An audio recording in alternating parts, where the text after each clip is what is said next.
I would hope you learn some lessons from working with those difficult people that make you stronger, better, higher EQ, all that stuff. Hey, welcome back to the show. Today I have another very special guest with me, Lance Cayko with F9 Productions. It's a design build firm in Colorado. Lance, welcome to the show. Thanks for having me, Brad. Pleasure to be here. Awesome. So just give us kind of a quick overview, F9 Productions, what you do, just, 30,000 foot view for us. Yeah. We're a 15-year-old company at this point. And when we started out of a garage / my business partner's apartment, which was kitty corner up to me. We both got laid off during the Great Recession. He came from New York, a big prominent firm, laid him off. I was in Boulder, got laid off there, and we started our firm with nothing. I mean, we had hardly any cash. We had no built work, and that's where the name F9 Productions actually comes from. Is all we had was architectural renderings, the photorealistic ones. So the F9 key on the keyboard for the software we were using at the time made all the F9 Productions, and that's how we had to convince clients to trust us with hundreds of thousands of millions of dollars in their building projects. In order to do that, we starved for the first 3 or 4 years. Finally, the recession, we started to pull out of the recession in Colorado. And it's been a steady grind growth pattern for the last 15.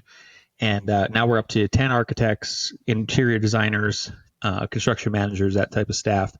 And we started our first design build project was a tiny house, actually, in 2013. We were on HGTV for a couple weeks, every other week. And we won an International Architecture Award for it. And that kind of set the tone for us going, hey, what about design, build, and then eventually develop? We built a second set of tiny homes for Subaru after they saw us on HGTV, made enough cash to finally buy a piece of land. I'm sitting in our development right now, our office that we designed, built, and developed. It was a 6-plex and a triplex. And then after that, we went full-fledged design plus build. And it's been an awesome ride. So you have your background as an architect, is that correct?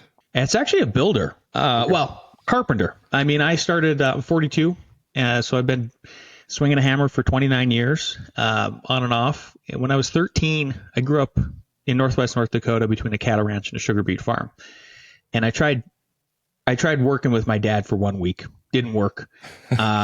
Yeah, exactly. You probably get it. I mean, we were both pretty stubborn, and I just didn't really like that kind of work, even though now I literally am like, I just got done gardening. Like I have a huge nonprofit community garden. And I still farm and stuff like that, but didn't like it. And so what I did is I quit, and I said, hey, I'm going to go just call your best friend, Bruce. He was a general contractor. I want to try building. I'd always been like a Lego kid, a drawing kid, just really interested in like tactile building stuff. My grandpa was a carpenter and a builder, and I kind of wanted to see what that legacy was like. So called him up that night, and Bruce, I said, hey, I'll do whatever, can I just have a job? And he goes, yeah, I'll pay $7.25 an hour. You be my gopher. I was like, oh, cool. What's a gopher? He's like, oh, you're going to go for this, go for that. When you're done going for the things, then you can get up on the roof with the big boys and learn how to roof. I was so intent on I want to learn how to roof. I want a skill. I was the best gopher he ever had. And about halfway through the summer, Bruce pulled me aside and he goes, how much do you think I'm paying you? How much do you think I'm charging the owners for every hour of your labor? $7.25. He laughed, and I was embarrassed. And then Bruce is the first entrepreneur that I ever experienced in my life. He explained how service-based businesses work, that there's a 2 to 3x factor of labor that, you charge. And I go, isn't that stealing? And he goes, that seems immoral. And he goes, no. There's profit, there's overhead, there's risk. This is how it works. This is how you maintain a sustainable service-based business in the construction industry. And I also at that point I had this lens of, wow, Bruce doesn't have an anxiety about money. My dad does. I had the rich dad, poor dad experience before I even read the book. And I was like, the end of the summer, we were done. We did 80 roofs. It was amazing. And the end of the summer, he pulls me aside one more time and he goes, what do you want to be? I go, I want to be you. How do I become you? I was just so sold on being Bruce, his general contractor, builder. And he goes, next year you don't work for me. I was like, what? And he goes, yeah, you got to go learn framing. And then next summer after that, you should go learn foundations. And then after that, et cetera, et cetera, et cetera. He goes, that's how you become a general contractor. You need to get your hands dirty in all of the different trades so you can speak their language. You can understand how the processes work, what happens before the other one, critical paths, all of that. So I did, from 13 to 21. Then I went and tried to work a different trade every single summer. Went to tech school for 2 years in Wapaton. I had no intention of being an architect right away. It was like builder first. But then we got to our capstone in the tech school for building construction tech. And the word architect finally came into my brain because we were building a house as our capstone. And I went, if I became an architect at next, I suddenly loved school. If I became an architect, then I could fold those into building clients. This is like a 20-year-old kid having a light bulb of entrepreneurship going off in his head. I wish my son would do it, but I'm like, So I applied to North Dakota State, went to architecture school for 5 years, and then one more word popped up during that time, and it was developer. And I went, oh, goodness. Like, I never even... growing up in a town of 500 people in Northwest North Dakota, like these are not people you work with a lot. Developers, architects, right. Builders a little bit, right? Obviously. When that developer light bulb went off, that one really stuck with me. And that kind of, then to recap, F9 and what our trajectory to where we became design, build, and then develop. And now design plus build is kind of a full circle. Great story. Yeah. I started out very similar to you. I actually took architectural drawing in high school. I had T&I classes. It was, 2-3 hour classes in high school. But no one told me you had to actually have good grades in order to get into architectural school, right? I was going to go to Ball State, which is a very well-known architectural school. Mm-hmm. Obviously, I had no chance of ever doing that. So then I just hey, let's go into the military. But still, like in summer, going and working for people, framer, at my dad's business, his boss was adding on a room, and he's like, hey, you got a guy, he's by himself. Why don't you come help him out? Did that for the summer, Habitat, one summer, stuff like that. And then it was actually like 7-8 years later, I found myself back into construction. So you are an architect then. I mean, you actually went to school got the degree, yep. Know how to do all that. Awesome. And then was your partner, was he an architect, or what was his? Your business partner? He did drafting like you in high school. Okay. Managed at least good enough grades to get an architecture school. So Similar story. But he did also he's a National Guard guy. So he's a veteran technically. But yes, he's an architect. He and I graduated. We became we actually hated each other in college. Second year of college. What I noticed about him is I was less intrigued by this guy because everybody loved him. But not like girls were flocking at him to date him. It was just it's a friend. All the guys, everybody just loved this guy. And I was like, what does he have that I don't have? And then he, on the opposite, he would look at me and he'd be like, I would, have all these girls to date. And I was pretty good at that. And he was like, well, what does he have that I don't have? And I was cocky in my own regard. He was also pretty arrogant in his own. And we thought no, there's no way. Well, second semester of studio, we both felt the urge and the challenge to sit right across from each other. And we did. And all of a sudden it became this guy's not so bad. This guy's not so bad. Maybe we should work together. So then the next year we did our first design project together after we saw each other leading other teams and totally having trouble with other teams. Then we did a project together, won a skyscraper competition, and then became best friends just because we were like, oh, you're the yin to my yang. I'm the engineer. You're the big lofty idea guy. You're the good cop. I'm the bad cop. And then, we graduated number one, number two. We like to joke in some ways that I'm number one. He's number two at the top of our class. We had no intention of starting the firm, for 10 years, but push came to shove. And it was he got laid off before me. He went back to construction management in North Dakota State thinking, I'm going to get another master's degree. This recession's 1 year. We didn't know any better. We're just young guys. We had no idea. Nobody did actually for that Great Recession, right? It was literally the Great Recession. And so he finishes, has to go live, can't get a job. Economy's still in the dumps. I get laid off when he graduates with that second degree. But I had been really working my butt off behind the scenes, trying to line up a bunch of CAD work to keep myself and my family going. I had 2 children at the time, just had a newborn. So when I got laid off, it was super devastating from just a masculine kind of standpoint of being a provider and a protector. So I managed to get a bunch of CAD work, kind of remote stuff that I worked for doing a bunch of modeling stuff. It was sort of architectural and everything. Then I got a house and I got a clinic. Actually brought the clinic back to the architects that have laid me off, which was kind of hilarious and ironic. And then Al's calls me one day and he goes, I just hate my life. Like, I've been living with my mom and dad for 3 or 4 months. I got to get out of here. And I go, well, how much cash you got? And he goes, I got like 4 or 5 grand. I go, that's enough. I think I've got a pipeline for work. I think I've figured it out how to do this. We're not even licensed yet. Well, we'll figure out how to get licensed. There's a lot of stuff we can do unlicensed, like single family homes, and we can work for other architects and do renderings and stuff like that. So he came down, and like I said, we struggled for about 3 or 4 years, barely made payroll. We paid ourselves like the bare minimum to just live, and then we got licensed. And one of the things that we tried to do is just be the opposite of these other architects, and that just paid off dividends like crazy. I mean, some of our first clients just told us, we go, well, why did you pick us over this very established firm? And they go, you guys picked up the phone. You guys gave a crap. Yeah. You guys listened, Basics. Yeah. So it's not just in construction. It's obviously in architecture firms and everywhere else, engineering firms. People to get too big, they get too busy, and they just don't answer the phone. Yeah. Everywhere. Yeah. It's totally nuts. I think it's bonkers because we expanded on the idea of F9 probably 10 years ago after we got a good rhythm going in business. And the way we expanded on it was we said, well, let's just make these into 9 principles. And number 4 is communicate. We have a rule at our both offices, Longmont and Denver, and then with the construction team and interiors, everybody is if a client consultant, somebody professionally we're working with, emails us, texts us, calls us, you have to get back to them within 1 hour. It's a real lofty goal. Does it slip into maybe a full workday? Sure, but the North Star is 1 hour. And even if it's just, hey, I see your email.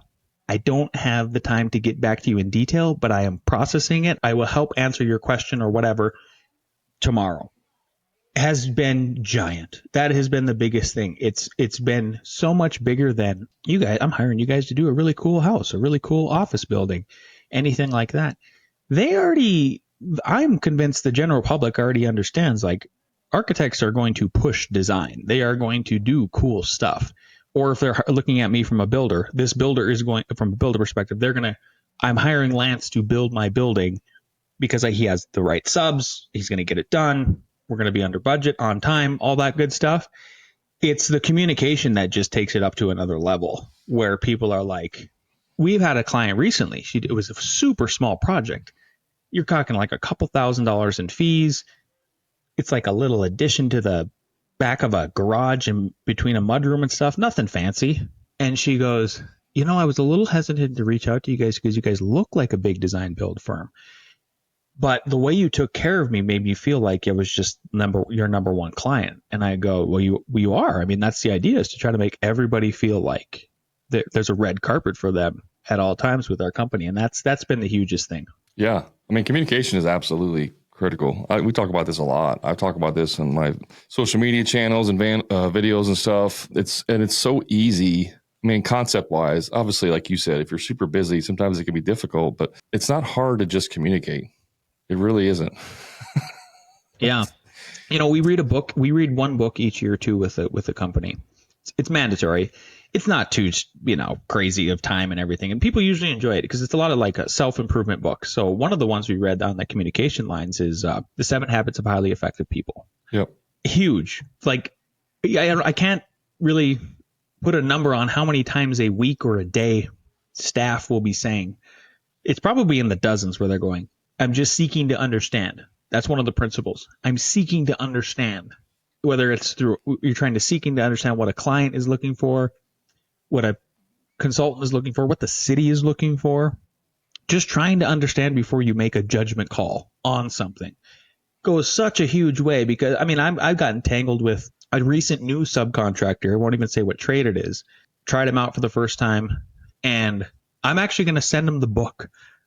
And when we're done with the project, and go, I think you guys, look, I'm not trying to give you guys unsolicited advice like a jerk. I just think you guys do a great job in the field, but you guys could be cream of the crop if you just picked it up in the office and did more seeking to understand rather than just accusing, for instance, like, well, the plumbers need to have a fire under their butt. It's like, they do.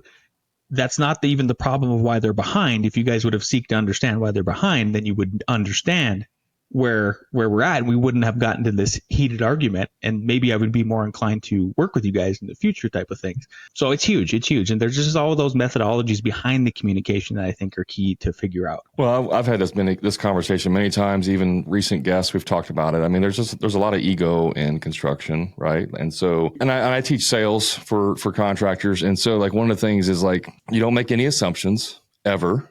Right? You just don't make any assumptions. You collect enough data, which is, trying to understand, learn more. And then once we have enough data, then we can communicate, in a way that's going to make sense. And this idea of like, not communicating is going to somehow solve the problem on its own or make it better. It's just mind blowing of like, what I'm trying to get to is like the EQ skills matter actually, in my opinion, way more than the physical skills. Yeah. Like you can almost, and I've made this argument, you can be kind of average, in terms of quality and production, but if your customer service is amazing, you will do far better than a company that's great product and terrible service. What's your thoughts on that? Oh gosh, 100%. I love that you brought up the EQ and the IQ, and that then sort of sandwiched it with just being average. It's like average works. Average gets the job done. Average passes code. Average passes inspection.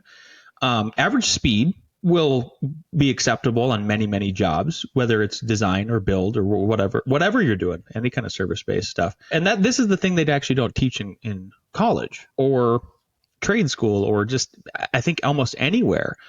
And that's where I think it's like our job, Brad, and why I try to guest on shows like yours or have people like you on my show is this is where it actually, I think, is sort of the breakthrough is happening in our industry, whether it's architecture, engineering, or construction, that whole AEC triangle, is I'm seeing people open up a lot more and start talking about this stuff. And like, this is what matters. And you're right, with the ego is real interesting, especially it's a male dominated industry.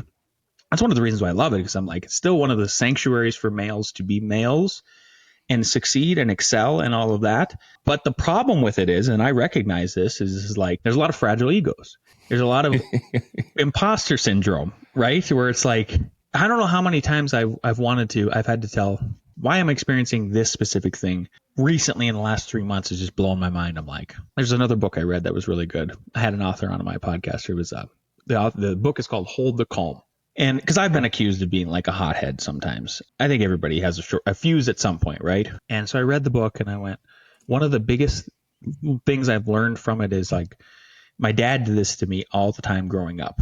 And one of my best friends used to as well. I still think about him once a month about this because it bugs me. It irks me. Is he goes, he's like, calm down. When has that ever worked? When has that ever worked to tell anybody? Yeah. Right? I mean, I saw you're married. I have a wife. It's like, oh, it works great with your wife. Yeah. Right. I mean, that's the perfect litmus test. Girlfriend, wife, whatever. Go tell them to calm down. Does it work? No. Well, why do you think that's going to work in the professional world? Right. And so that book gives you a bigger, higher EQ to help de-escalate situations, because there's no doubt on any construction project, there is going to be a crescendo of emotion at some point where, whether it's you as the GC and the owner, maybe it's you, the owner, and a sub, or you and a couple subs in a meeting on site, trying to solve a problem, finger pointing, emotions. It's going to happen. Whether it's like a hot day causing it, you know what I mean? Just goofiness. They're having problems at home, whatever. Figuring out how to not tell people to calm down and figuring out how to get them to calm down without telling them that, because it never works, is like a superpower. That's where it's like spreading the message like this. I think that's just I just want to do it because I want a better industry. Hey, just a quick time out from the show. If you're a frustrated contractor who's dealing with low profit margins, stuck working on the tools every day, or doing free estimates for people who are never going to hire you in the first place, I invite you to my private contractor community, the Profit Club, where contractors just like you are adding 2 to 3 times more profit each year without producing any more jobs and finally getting completely off the tools to never do another free estimate again. So if you're ready to increase your profits, stop doing free estimates and get off the tools, then all you have to do is click the link in the show notes to learn more about the Profit Club and see how it can easily 2 to 3 times the cash in your pocket, give you a proven sales process that will convert more jobs with ease and get you off the tools once and for all. And the best part is you can do all of this without having to produce more jobs than you currently are. Click the link to learn more. Now let's get back to the show. We get accused a lot, rightly so, by people of going, I had a client tell me the other day, we were only their architect, but I asked them if they were going to use this builder again on this new big addition we're going to do on their house. It's one of our most famous houses. It's been in Dwell magazine. It's amazing. And he's one of my friends now at this point, this owner. And I go, are you going to use, X, are you going to use X, Y, and Z again? And he goes, oh yeah. I go, well, I thought you guys had a big blow up. And he goes, yeah, but like 5-6 years away from when we finish the project, I'm realizing your industry is a shit show. And I'm like, and he goes, you general contractors are used car salesmen. He goes, I don't mean that with disrespect. He goes, you guys have to sell the most difficult thing that I'm ever going to do in my life, which is build a building. And that you can't tell us that all the things that are possibly going to go wrong. Otherwise, we'd never build anything. So you're sort of having to be a used car salesman about it. And I just want this industry to get better. That's the big, and there's so much human capital involved with it in our industry, and there's so many different moving parts physically and with the people. And it's one of the last things we make in America. Like, I don't want it to go away. I actually don't want the automation to happen. I don't think it ever will in a certain regard. You're not going to send a robot in to fix an existing building, I don't think. New construction, yeah, for sure, but not remodel. Yeah. So yeah, those are kind of my lengthy thoughts.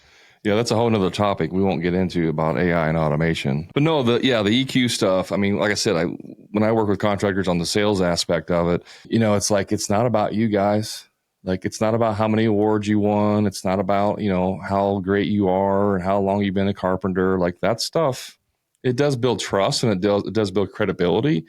But that's not what matters, right? It's like how you make the client feel. And so that EQ skill can be applied to subcontractors, general contractors, architects, and it doesn't matter, anyone in the construction industry. There's just so much ego. And so if you can have someone screaming at you on the phone, right, blaming you for everything, and you don't take it personally, and then you're just trying to figure out what went wrong so that you can try to solve this problem for them.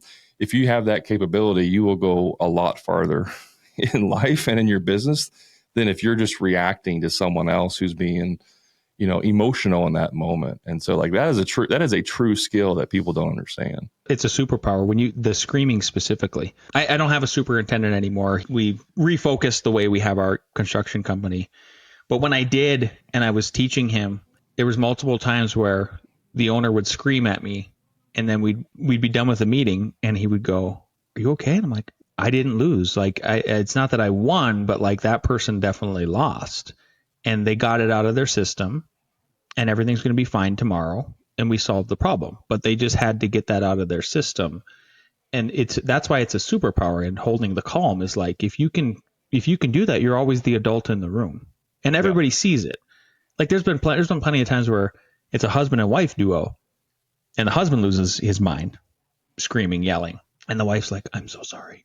And she knows he's the one, right? And I know that, as long as I win over the wife, did I lose? No, I won over the wife. That's what matters. Because they spend the most of the money anyway. I mean, it's statistically true, Right. So, yeah. No, there's a funny story. There's a local builder who was pretty well known. I mean, he was considered one of the top, builders in the area. But his reputation was, this was coming from an electrician that I was using. He was saying, one time we were on a site and there was a problem. And so, I don't know if it was the electrician's fault or not, but the builder was upset, and they're having a conversation outside on site. And in the middle of the conversation, the builder just left and got in his truck and drove away. And then about a minute later, 30 seconds later, the electrician's phone rings, and it's the builder. And now he's yelling at the top of his lungs. And so he couldn't yell in person because it was too confrontational, right? So he had to get on his phone and do that. And that was just his reputation, which is insane to me. Well, it's insane. People don't want to. Leadership is a privilege that I do think is earned, and you have to keep earning it as you start to be more of a leader with people. And the general contractor is sort of the ultimate leader, especially if you're leading men with egos, like we keep talking about. And I don't believe that. My dad was a yeller, and I've tried to my whole life to not be that guy and be a yeller. And I had many other like father figure examples from my buddies. One of which is like my business partner.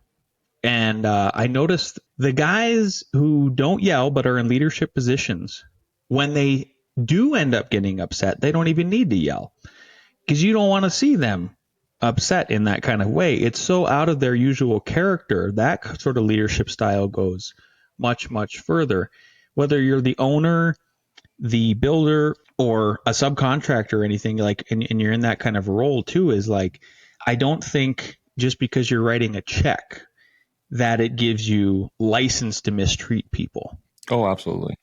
You're right. You have this big responsibility as somebody who, if you employ other people, like I said, if you especially if you're the owner, right? Because if the owner thinks just because they're writing the check that they have a license to mistreat people, then I would ask them, and I have asked owners to their face this. I go like, so do you go into a restaurant and mistreat the wait staff because you're writing the check?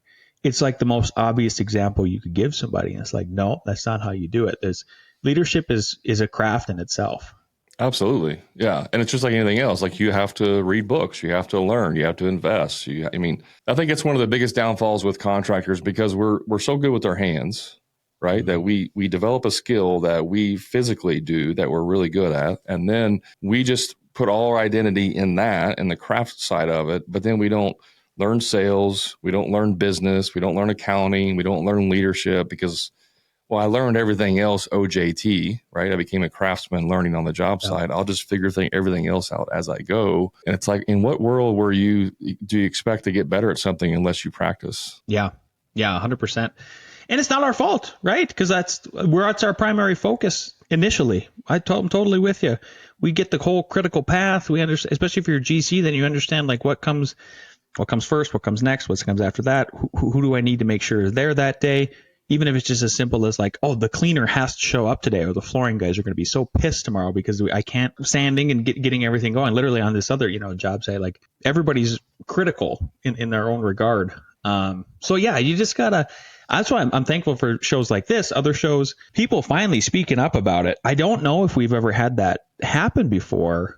Podcasting really came out. I mean, it's really huge in that regard. Sure, there's books, but no offense. I mean, as a half blue collar guy, I would rather listen and watch, right? Because we're so physical, than sit down with a book. It's just usually not our thing. And I think it's really been a huge thing for men. The only way I read a book is if it's on Audible. Like, I got to listen to it, and I can't. I mean, yes, I've read some books, but what is it? A kinesthetic learner, where it's like visually, or you have to like see. If I watched you do something that I've never done before, and I can just watch you do it, I can replicate that with almost near exact perfection. But if you try to explain it to me and not see it happen, like, I'm going to struggle a lot with that. Yeah. So let's shift gears for a second. Before I do that, though, I was on your website. You guys have some beautiful projects. I was looking at your residential and your homes. I want to ask, any inspiration that Franklin Lloyd Wright, like that, kind of see a little bit of that in there? Is that? Yeah, thank you. I mean, that's real. That's like super flattering for you to say that, because yes, I mean, Al and I. That's why Al actually, one of the primary reasons he decided to be an architect. He's also a builder, by the way. He's kind of like he's flattered me and said in like public speeches to people, as like he's always looked at me sort of as this big brother figure, and then he's got to do it too, right? So, but his grandmother took him to Falling Water when he was a very young child, and then he was just kind of hooked on the whole thing. One of my mentors in college was a huge Frank Lloyd Wright fan, Daryl Booker, and I've been to both Tellius and West, Tellius and East, and I just liked Frank Lloyd Wright because he was such an American entrepreneur. He's like a hypomanic. This is one of the most recent books I've read, is like the hypomanics and clearly one of them. And I wish I would do a segment on him. But the thing that we've always tried to really take from what he did as an architect and a builder, because he was also a builder, is that he was out there physically with, especially in Taliesin, West and East, he was out there with the architects insisting that they should build, which is, I think, too. It's like, go pick up a hammer as an architect, please, so that you can have empathy for the field. These men are risking their lives to build your beautiful buildings. Statistically, like, it's one of the most dangerous professions out there. So yeah, the houses that we've done that are most indicative of that are probably the East Watch, West Watch, South Watch, North Watch series. And so the East Watch was our first one, and that's probably our most famous house that I was kind of talking about earlier. And we're not trying to dominate the mountains with those houses. Right. We're trying to actually integrate them with the landscape.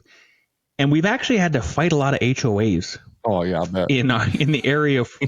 Yeah, because they're like, some of them are strangely worried about the snow loads because they think it's a flat roof, but it's not. It's usually like a 112 pitch on those really low roofs. And we go, don't worry, like, we're engineering it. We'll stamp it. It's our liability. We have E&O insurance, and then the builder's like, yeah, as long as the engineers sign off, and they're very robust roofs and all that.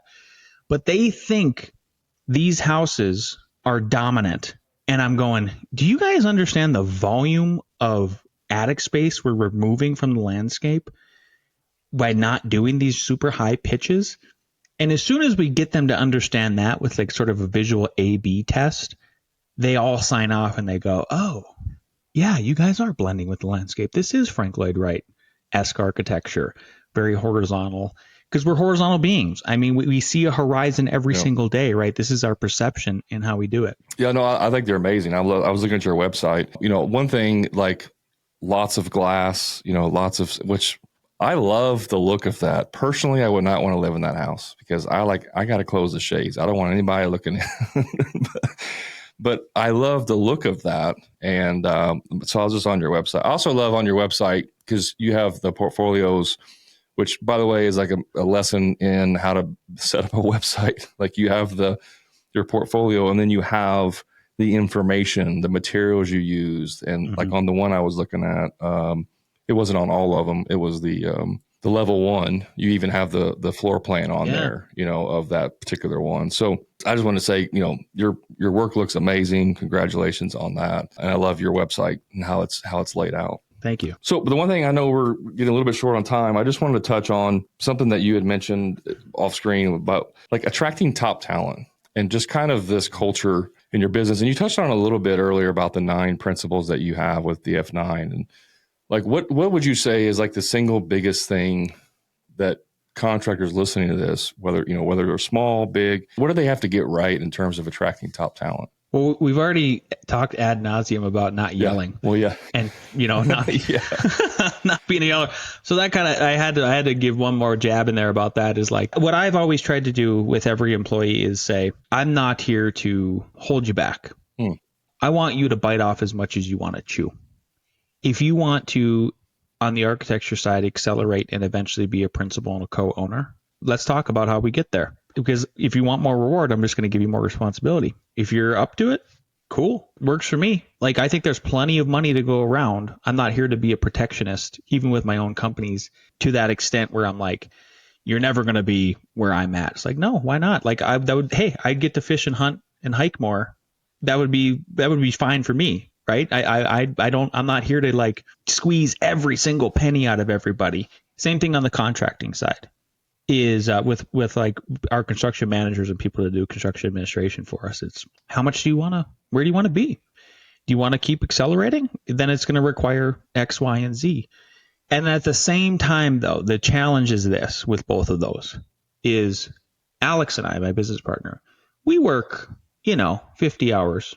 Maybe sometimes pushing 50, 55 on our own time. Like I just got back from vacation with my wife, and she knows the drill because I'm paying all the bills. It's like I get up at 5, I work till maybe 8.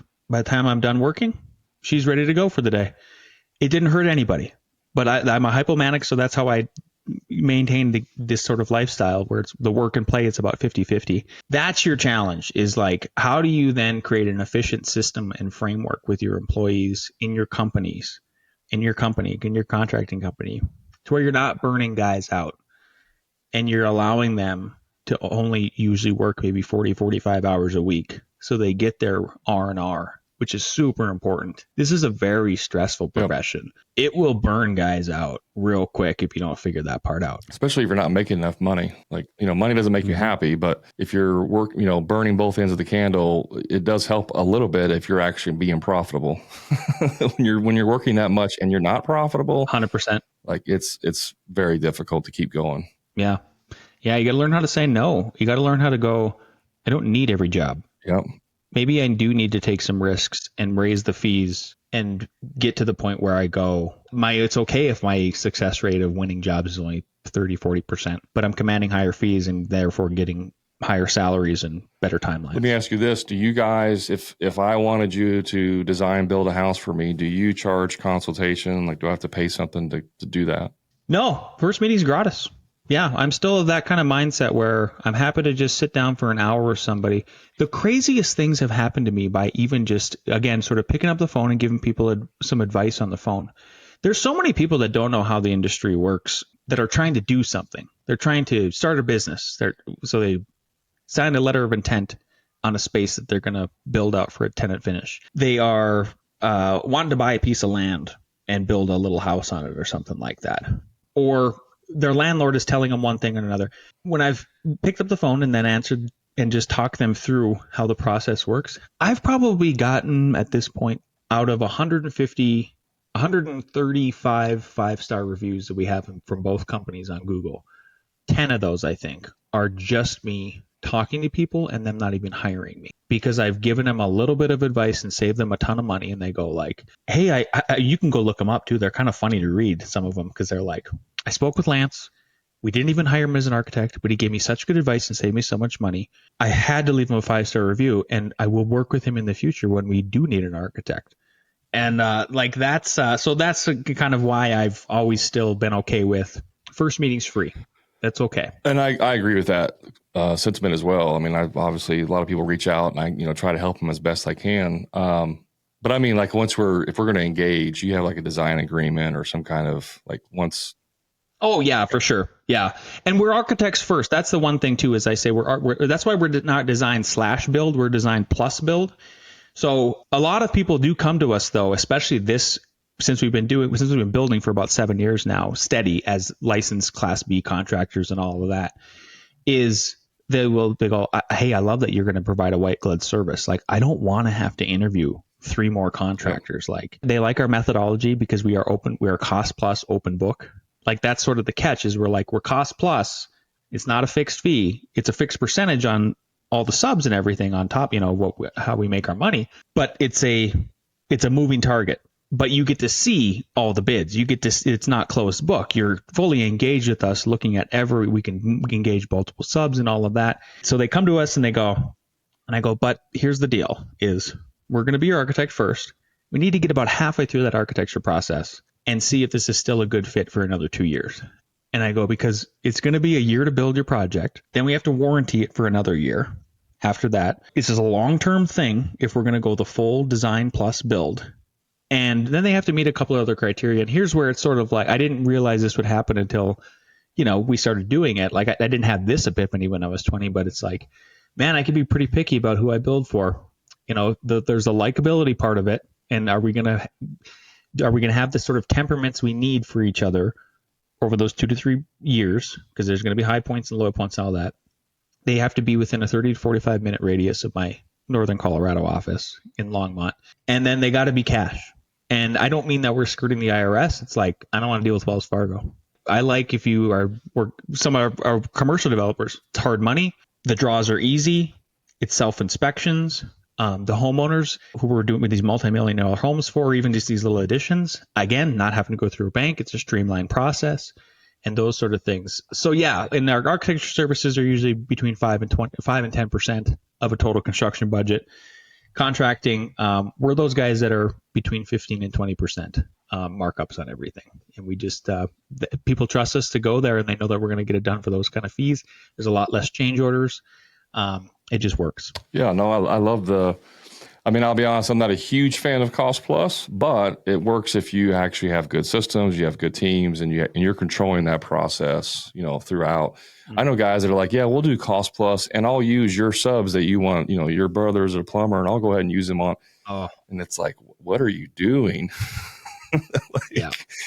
I've tried that recently on one, and I'm just pulling my hair out. But it's only one sub, but it's still such a wrench. Well, there's just so many. I'm like, I trusted you. Yeah, there's so many things, where it's like this sub does this task, and the other sub, which can do it, doesn't. But then you replace that sub, and he's not doing that task that the other sub used to do, and now it's like, well, who's going to do that task? And it's just there's so many little things that come up like that you can't control that. Yeah. What I wanted to point out was, when you're first starting, obviously you got to get work, you got to get food, food on the table, you got to get work coming in. You're going to have to work for people that you probably don't want to work for. But once you kind of establish that reputation, you get to pick and choose. You don't have to work with everyone. Just because the phone rings doesn't mean that you have to do work for them. And so I think for a lot of guys, it's hard for them to, and it's a scarcity mindset. Well, if I don't sell this job, I don't know if the next one's going to come in a month. And so I have to sell this every job that comes in. And I just think that sets you up for a lot of failure working for people who in the end were, just absolute nightmare clients to work for. And everyone walks away from that with a bad taste in their mouth. Yeah. You got to figure out how to identify the red flags right away. You got to become a Genesis 128 guy. That's what I am, is a be fruitful and multiply, like that's the mindset of abundance. This idea of scarcity. I don't know if you're an outdoorsman, Brad. I am. And it's like, I go look at the woods all the time in Colorado, and I pointed out to my children, I'm like, do you see how many trees there are? Like, it's crazy. I'm not sure the people from New York City ever understand that nature is almost infinite. Like, it probably is. I mean, it just seems like it's the abundance there. And then that's what brings me back to folding that into business is it's okay you got to figure out how to say no to some people. It maybe doesn't happen right away. Like you said, Brad, you gotta, and then when you don't do it right away, because you have to eat. Yeah. That's only going to make you tough. That's going to make you stronger. Like, I would hope you learn some lessons from working with those difficult people that make you stronger, better, higher EQ, all that stuff. Absolutely. Yeah. I mean, even like using clients' materials and stuff. I mean, it's like, no, I'm not doing that. I don't care if you get a discount at this place. We have systems in place that we've developed over the years. That way we can streamline the process and deliver to you the highest quality product and experience. And if you change one thing out of that, it just blows the whole thing up. Yep. So also, I know we're getting short on time, Lance. Really appreciate you taking time coming on here and talking about your experiences and the amazing business that you've built. If someone wants to just learn more about your business or even maybe have you build a house for them, what's the best way for them to get in touch with you? Yeah, two ways. Go to f9productions.com. You can fill out the contact form. You can sign up for our newsletter. We send a newsletter every month that keeps you up to date on all of our latest and greatest and cool stuff. And then you can go to linkedin.com and you can type in Lance, last name Cayko, Cayko. I will link in with almost anybody. I post some real positive motivational stuff on there about every week. That's personal and professional. I just went on this huge, crazy hike with one of my best friends, 15 miles, 35,000 steps, 4,000 feet of elevation gain, and tied it all back into like how things make you stronger while you're looking forward. Awesome. Yeah, definitely check out his LinkedIn. We'll put links in the show notes too for those that people can get access to that. I always ask all my clients this question. You've mentioned a few during the episode, but what's a book that you're currently reading or one that you would recommend? Oh, well, now I got to give you two answers for that. Okay. Yeah. So the first one that I recommend, especially every man who's listening to this needs to listen to Marcus Aurelius's Meditations. It will 100% change your life because there it is. There it is. I love that. Yeah. I try to read it once a year at this point, like hiking, just like you. Like, I'm a very much an auditory guy. And the other one I'm reading is, especially if you're an entrepreneur, it'll help you understand yourself better, or other entrepreneurs that you're working with, is The Hypomanic Edge. I've never understood myself more, or my wife has understood me, at a hypomanic edge. It has these really cool stories about like some of our founding fathers, for example, like Alexander Hamilton, hypomanic. Yeah. Clearly. I mean, this is how these dudes work. So yeah. I have not heard that book. I'm definitely going to check that out. The Hypomanic Edge. Do you know who the author is? John D. Gartner. Gartner, Gartner. Awesome. Phenomenal book. I'll definitely check that one out. Cool. That's why I asked the question, because I always learn new books to read and get more information. So You're doing it right, brother. Lance, thanks again for being on the show. It was awesome. I really appreciate it. Thanks for having me, Brad. Pleasure.